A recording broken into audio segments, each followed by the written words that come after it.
Welcome back. You're watching On the Record. We're in conversation with Puneet Chhatwal of Indian Hotels. Speaking of expansion and speaking about future growth opportunities, on the disinvestment front, of course, the nearby Ashok Hotel has been put up by the government, and I know that you're one of the contenders for that. How confident do you feel about? That's news to me. I did not know that we were contending. Are you not a contender? I don't know. We have a little shareholding in ITDC together with LIC.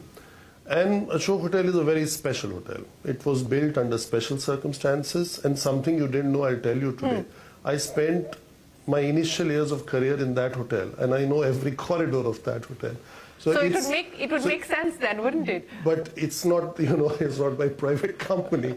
It's not my own company. So I think we will take whatever decision is there, which is in the best interest of the company.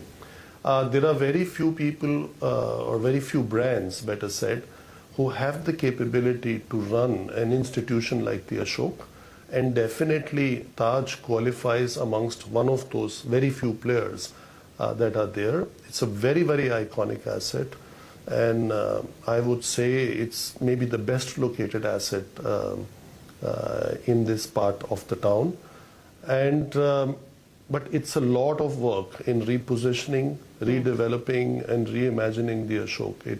It's going to be time and capital intensive. Are you up for the challenge? Well, not alone, but should we get help from other group companies, happy to take on any challenge because of the change in our business model. We are not into developing and owning assets of that magnitude, because there is a lot of space for serviced apartments, and so there is a lot of real estate play in. That's not our business model. Our business model is to run hotels. We will be happy to run the Ashok, but not to do everything else that comes with it. Speaking about running hotels, and I want to talk about international expansion plans as well. I was talking to one of your peers, and they're now looking at least within the region or close to the region at being able to run properties. You've already got international businesses in play at this point in time. Is that something that you are going to now, with COVID being sort of behind us, aggressively restart to look at? Not aggressively, but selectively. So we have always done that. Even in the last 2 years, we have opened 2 more Taj properties in Dubai, taking the total to 3. A 4th one will be opening in another 2 years from now. So 4 Taj branded hotels in Dubai. 1 is under construction in the holy city of Makkah. We would look at one or the other strategic European destination.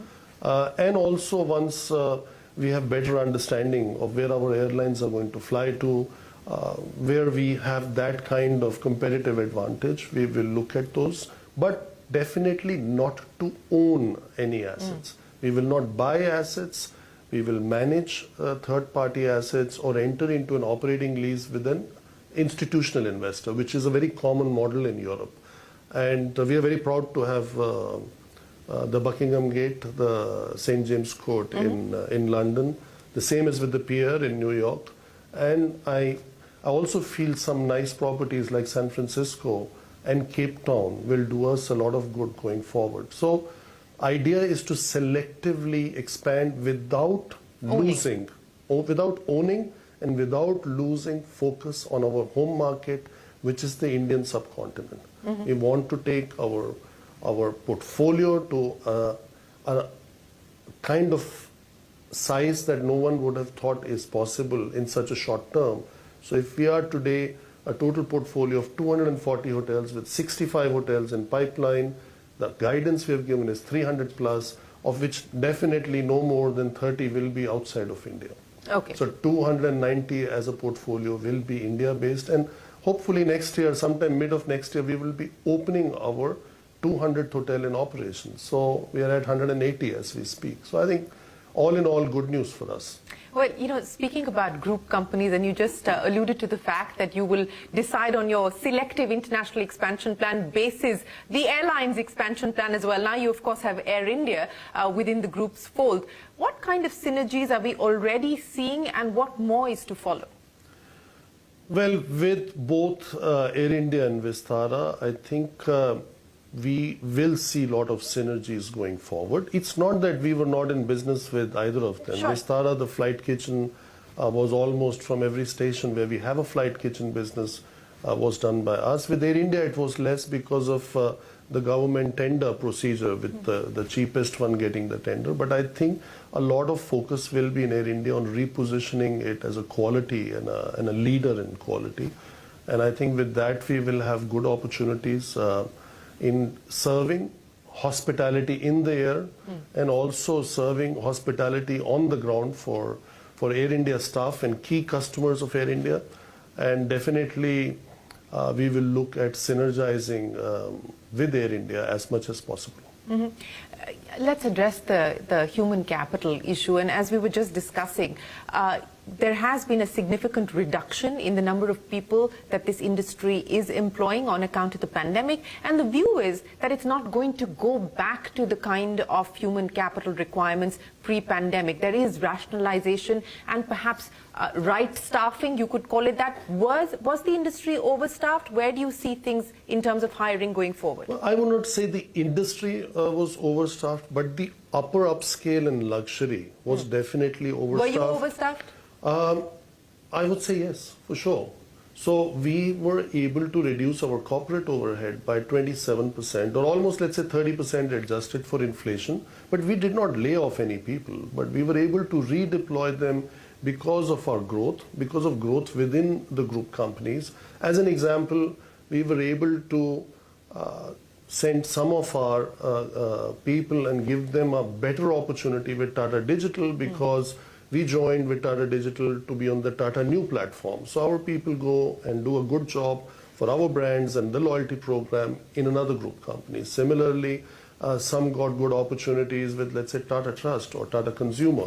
So we have not only been able to reduce that cost and rationalize it, but also the size of our portfolio has grown. So we have a huge amount of efficiency that has been achieved without, any kind of short-term measures of cutting into the bone, I would say. So I think people got an opportunity to grow. We were able to rationalize costs. We became more efficient.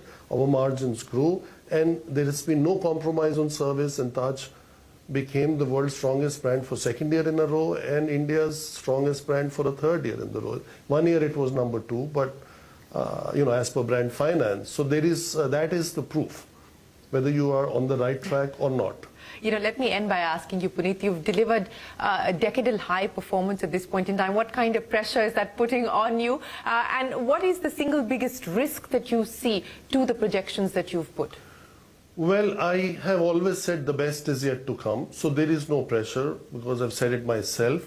However, there are risks around us these days. When we open CNBC-18 in the morning, then we hear the Brent went up, the Brent went down, then we have the dollar went up, the dollar index went down.